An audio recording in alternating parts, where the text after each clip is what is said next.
Mississippi State had two of the worst defenses that we've ever seen in our time as Mississippi State fans when he took over as a defensive coordinator. Look, some of it was talent. There's no question about that. There was some talent issues there as well.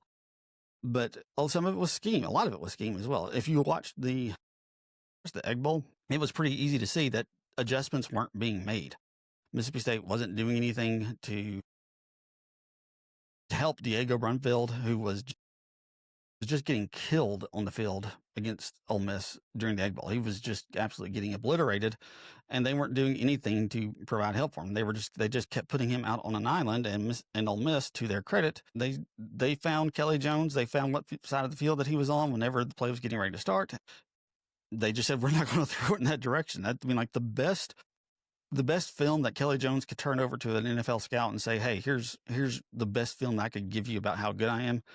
Hand him the Ole Miss tape and say, and when he asked, I don't see you on here at all, that's because they didn't throw at him at all. I mean, like they didn't even try.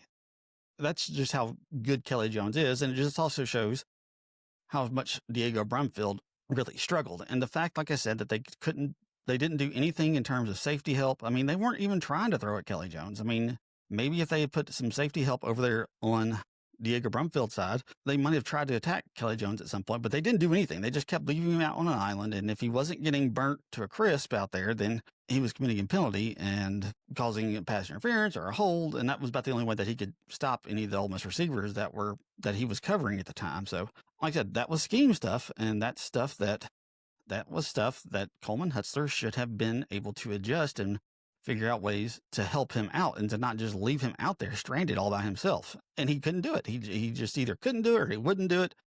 I don't know. It's hard to say at this point, but like I said, it was rough to watch, and a lot of it, and Coleman Hutzler has to pay for that. And he no longer has a job as a defensive coordinator.